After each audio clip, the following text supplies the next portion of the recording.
नमस्कार दोस्तों, स्वागत है आप सभी का आपके अपने YouTube चैनल कॉम्प्लेक्स वार स्टडी हब में। आज हम लेकर आए हैं टीजीटी पीजीटी जियोग्राफी का एक शानदार प्रैक्टिस पेपर जिसमें परीक्षा के लेवल के महत्वपूर्ण एमसीक्यू शामिल हैं। अगर आप TGT PGT LT grade DSSB KBS NBS या अन्य जियोग्राफी टीचर एग्जाम की तैयारी कर रहे हैं तो यह क्लास आपके लिए बहुत ही महत्वपूर्ण होने वाली है। वीडियो को अंत तक जरूर देखें, अपना स्कोर कमेंट में बताएं और चैनल को सब्सक्राइब करना ना भूलें। तो चलिए साथियों, हम लोग बिना देरी किए हुए बिना समय गवाए शुरू करते हैं आज का बेहतरीन प्रैक्टिस पेपर। आज का आपका पहला प्रश्न है साथियों, लवण प्रभावित मृदा के प्रबंधन और कृषि में लवणी जल के उपयोग पर अखिल भारतीय समन्वित अनुसंधान परियोजना की समन्वय इकाई कहाँ स्थित है? भरूच में, लखनऊ में, करनाल में, चंडीगढ़ में। तो इसका सही ऑप्शन होगा साथियों करनाल में। कहाँ पे? करनाल में। नेक्स्ट, उदाहरण स्वरूप यदि एक आदमी तमिलनाडु में यात्रा करता है तो वह देख पाएगा कि जूते हुए खेत सेलम और पेरियार जिलों में डैश डैश रंग के होते हैं, जबकि कोयम्बटूर और रामनाथपुरम जिले में डैश डैश रंग के होते हैं। तो धूसर भूरा, काले लाल, लाल काले, धूसर लाल। तो इसका सही ऑप्शन होगा लाल काले। नेक्स्ट, ईंधन सुधार डैश डैश की प्रक्रिया है। जीवाश्म ईंधन से CO में परिवर्तित, जीवाश्म ईंधन से H2O में परिवर्तित, जीवाश्म ईंधन से कार्बन यौगिक को निकालना, इनमें से कोई नहीं। तो इसका सही ऑप्शन है जीवाश्म ईंधन से कार्बन यौगिक को निकालना। नेक्स्ट, ठीक है, पृथ्वी के नीचे गर्म स्थान से प्राप्त ऊर्जा डैश डैश कहते हैं। पृथ्वी के नीचे गर्म स्थान से प्राप्त ऊर्जा को डैश डैश कहते हैं। जैविक ऊर्जा, भूगर्भ ऊष्मीय ऊर्जा, नाभिकीय ऊर्जा या फिर हाइड्रोजन ऊर्जा। तो भूगर्भ ऊष्मीय ऊर्जा कहते हैं। नेक्स्ट, जेट स्ट्रीम किस प्रकार की वायुमंडलीय तरंगों के भीतर स्थित है? कैल्विन तरंग, ध्वनि तरंग, रासायनिक तरंग, काइनेमेटिक तरंग। तो इसका सही ऑप्शन होगा रासबी तरंग। नेक्स्ट, निम्नलिखित में से कौन सा धात्विक खनिज सिराओं और छिद्रों से प्राप्त होता है? जिंक, चूना पत्थर, रूटाइल या फिर अभ्रक। तो इसका सही ऑप्शन होगा साथियों हमारे जिंक। नेक्स्ट, किस प्रकार के चट्टान के स्तरों में खनिज इकट्ठे होते हैं? आग्नेय चट्टानों, रूपांतरित चट्टानों, अवसादी चट्टानों, इनमें से कोई नहीं। तो अवसादी चट्टानों में। कहाँ पे? अवसादी चट्टानों में। नागरकोइल और जैसलमेर किसके प्रभावी उपयोग के लिए जाने जाते हैं? ज्वारी ऊर्जा, भूगर्भ ऊष्मीय ऊर्जा, पवन ऊर्जा, जैविक ऊर्जा। ठीक है, यानी जैविक गैस। तो इसका सही ऑप्शन होगा पवन ऊर्जा। नेक्स्ट, पवन की क्रियाएं मशरूम राक्स बनाती हैं। पवन की क्रियाएं मशरूम राक्स बनाती हैं जो आमतौर पर डैश डैश पर पाई जाती हैं। पहाड़ियों में, रेगिस्तानों में, उष्णकटिबंध के समुद्र प्रदेशों में, पृष्ठभूमियों में। तो इसका सही ऑप्शन होगा रेगिस्तानों में। संस्तर चट्टानों के बड़े समूह का तेजी से खिसकना क्या कहलाता है? संस्तर चट्टानों के बड़े समूह का तेजी से खिसकना क्या कहलाता है? भूस्खलन, भूकंप, अपक्षयण, इनमें से कोई नहीं। तो इसका सही ऑप्शन होगा भूस्खलन।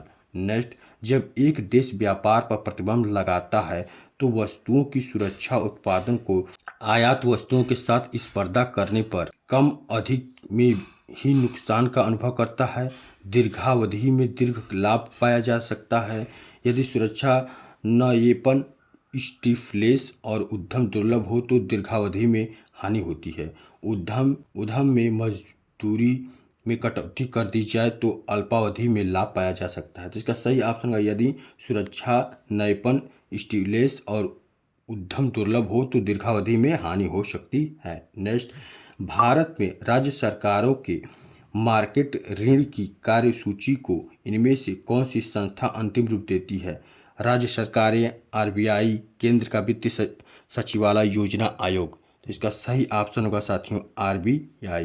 नेक्स्ट, इनमें से कौन सा देश के चालू खाते में अंतर्निहित नहीं है? मर्चडाइज निर्यात, दीर्घावधि पूंजी बहाव, अदृश्य यातायात या फिर सेवाओं का आयात। तो इसका सही ऑप्शन होगा दीर्घावधि पूंजी बहाव। नेक्स्ट, बार ग्राफ का अर्थ है विभिन्न समूहों में वितरित होने वाली वहीं परिवर्तियों के दृश्य सार को दिखाने के लिए उपयोगी, या विभिन्न समूहों में वितरित होने वाले निरंतर परिवर्ती को चित्र करने के लिए उपयोगी, या विभिन्न समूहों में आयात क्षेत्रों की तरह उपयोगी, या विभिन्न समूहों में विभिन्न परिवर्तियों के लिए वितरण की तुलना करने के लिए उपयोगी।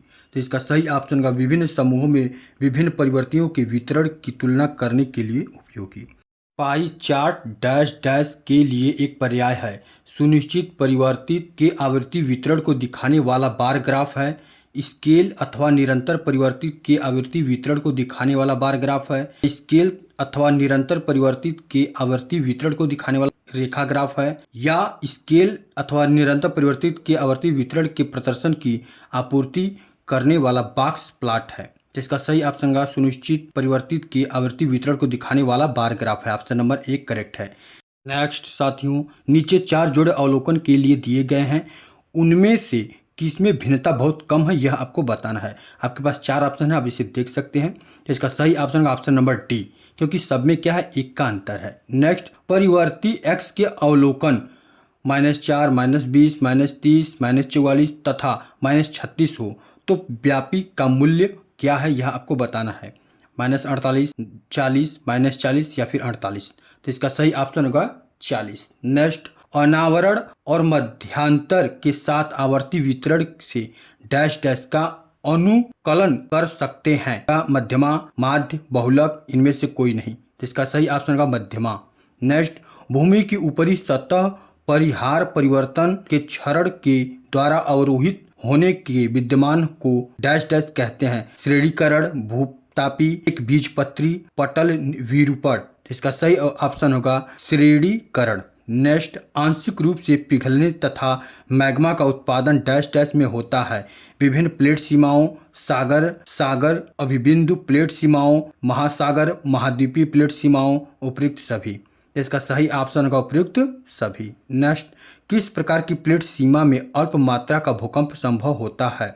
अभिबिंदु, विभिन्न, रूपांतरण, उपयुक्त सभी। तो इसका सही ऑप्शन होगा रूपांतरण। नेक्स्ट, इनमें से कौन सा अभिबिंदुक प्लेट मार्जिन से संबंधित नहीं है यह आपको बताना है।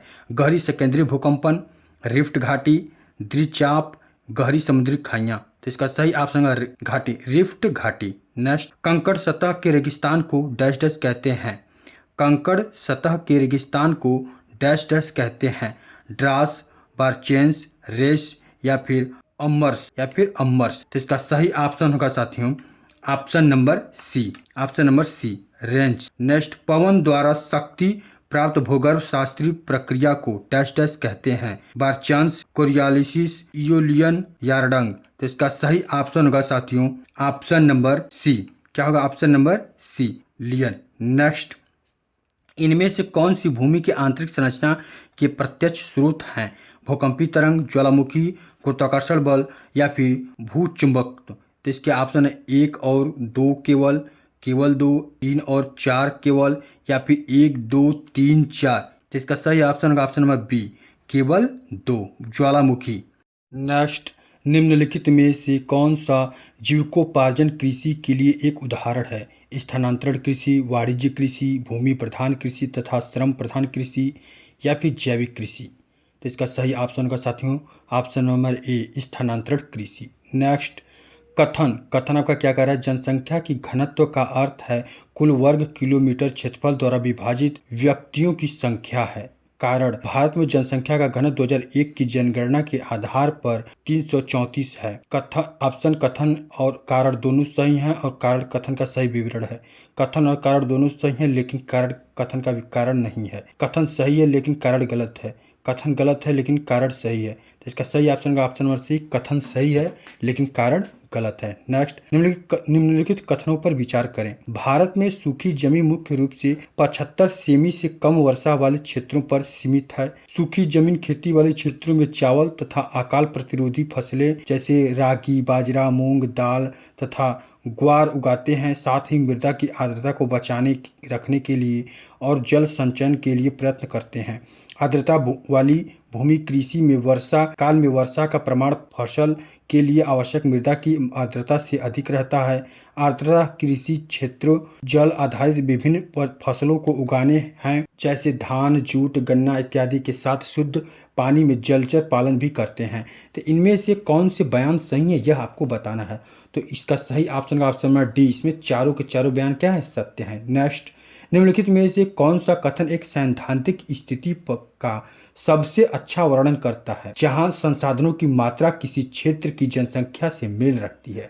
जनसंख्या का आधिक्य, अनुकूलतम जनसंख्या, जनसंख्या की कमी या फिर सघन जनसंख्या। तो इसका सही ऑप्शन का ऑप्शन नंबर बी, अनुकूलतम जनसंख्या। नेक्स्ट, जनांगीय संक्रमण सिद्धांत के प्रथम चरण में इनमें से कौन सा कथन सही है। जन्म दर ऊंचा, मृत्यु दर ऊंचा, साथ ही घटते बढ़ते रहता तथा कुल मिलाकर जनसंख्या कम और स्थिर रहती है। जन्म दर ऊंचा, मृत्यु दर ऊंचा, कुल मिलाकर जनसंख्या में वृद्धि होती है। जन्म दर नीचा, मृत्यु दर ऊंचा, कुल मिलाकर जनसंख्या कम और स्थिर रहती है। जन्म दर नीचा, मृत्यु दर नीचा, कुल जनसंख्या भी निम्न है। तो इसका सही ऑप्शन का ऑप्शन नंबर ए, जन्म दर ऊंचा, मृत्यु दर ऊंचा, साथ ही घटते बढ़ते रहता है, कुल मिलाकर जनसंख्या कम और स्थिर रहती है। नेक्स्ट, विकास के दुष्चक्र सिद्धांत के आपूर्ति पक्ष के अनुसार एक देश गरीब होता है क्योंकि तकनीकी स्तर के स्वावलंबन को बढ़ावा नहीं देता। देश तो बहुत पहले से ही बचत करने और पूंजी लगाने में गरीब था। बेरोजगारी की हालत को बहुत ही बदतर है। संसाधन का आवंटन बहुत ही दयनीय है। तो इसका सही ऑप्शन का ऑप्शन नंबर बी, देश तो बहुत पहले से ही बचत करने और पूंजी लगाने में गरीब था। नेक्स्ट, सन 1980 और 1990 में जापान तथा अधिकांश पश्चिमी राष्ट्रों की ज्यादातर आर्थिक संरक्षण सरकारों की अवधि के विकास अर्थशास्त्र के प्रमुख दृष्टिकोण थे।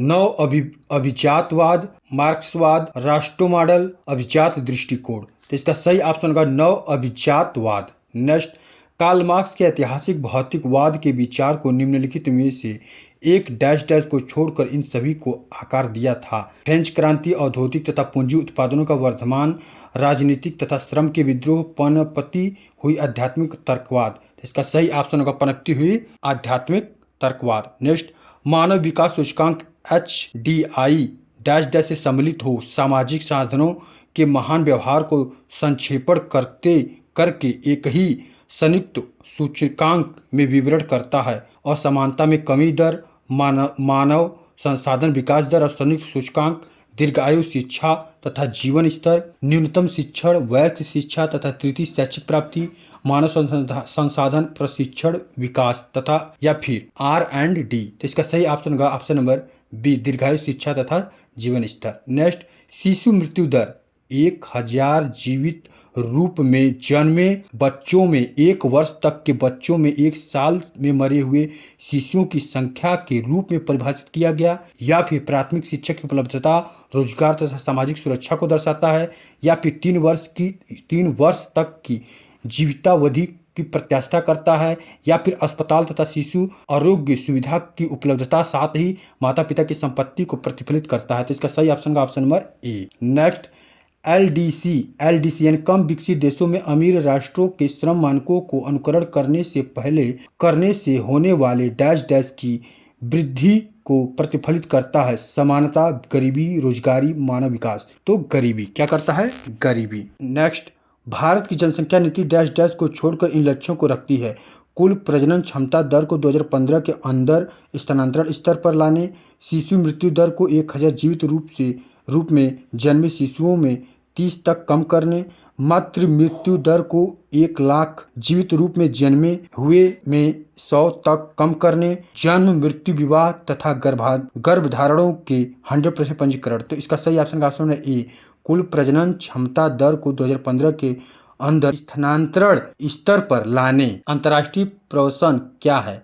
अंतर्राष्ट्रीय प्रवासन क्या है? देश के अंदर ही लोगों का संचलन, एक गांव से दूसरे गांव तक लोगों का चलना, राष्ट्रों के बीच लोगों का संचलन, एक नगर से दूसरे नगरों की ओर लोगों का संचलन।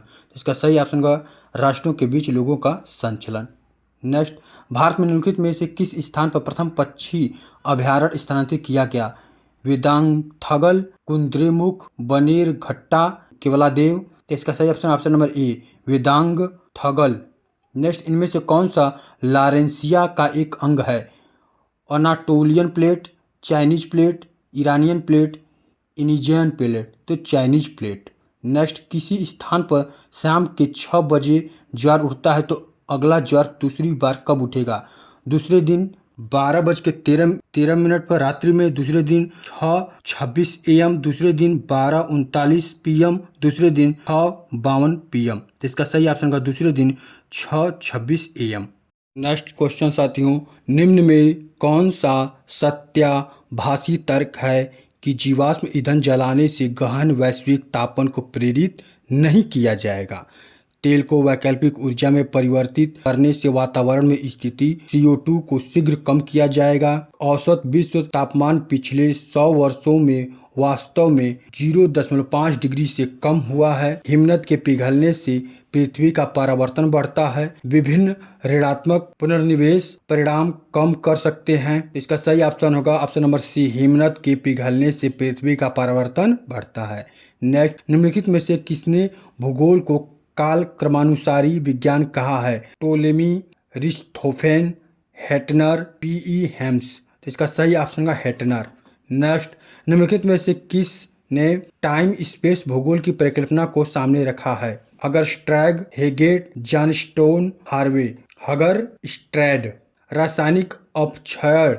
नेक्स्ट क्वेश्चन, रासायनिक अपक्षय डैश डैश में यांत्रिक अपक्षय से ज्यादा प्रभावशाली है? अर्धशुष्क प्रदेश, शुष्क प्रदेश, समुद्री प्रदेश, शीतल समशीतोष्ण प्रदेश। इसका सही ऑप्शन होगा समुद्री प्रदेश। नेक्स्ट, भू सतह को सामान्य स्तर पर लाने की सभी प्रक्रियाएं सामूहिक रूप से डैश डैश कहलाती हैं? उन्नयन, निम्नीकरण, उच्चयन, बृहत्क्षरण। तो इसका सही ऑप्शन होगा निम्नीकरण। निम्न में से किसने सबसे कम अल्बेडो होने की संभावना होगी? दर्पर, आर्कटिक का ताजा हिमात, आर्द्रतापूर्ण ज्योति हुई मृदा, गहरे बादल। तो आर्द्रतापूर्ण ज्योति हुई मृदा। नेक्स्ट, जब सूर्य मकर रेखा पर लंबवत चमक रहा होता है तो रात और दिन पूरे विश्व में समान होते हैं। दक्षिणी गोलार्ध में रात दिन से भी लंबे होते हैं। आर्कटिक प्रदेश में रात 24 घंटे के लिए बराबर होती है। आर्कटिक में दिन और रात 12 घंटे की अवधि के होते हैं। तो इसका ऑप्शन नंबर डी सही होगा। आर्कटिक में दिन और रात 12 घंटे की अवधि के होते हैं। नेक्स्ट, महासागरों के सतही जल का औसत तापमान होता है 22 degree Celsius, 15 degree Celsius, 26.7 degree Celsius, 18.6 degree Celsius. तो 26.7 degree Celsius. Option number C correct है। नेक्स्ट, ये भौगोलिक क्षेत्र में सभी पारितंत्रों को मिलाकर एक बड़ी इकाई क्या कहलाती है? समुदाय, प्रदेश, बायोम, जीव मंडल। इसका सही ऑप्शन होगा biome. Option number C correct है। तो कैसा लगा यह सेशन साथियों, कमेंट करके हमें जरूर बताएं। तब तक के लिए आप सभी को राधे राधे, जय श्री कृष्णा, जय हिंद साथियों।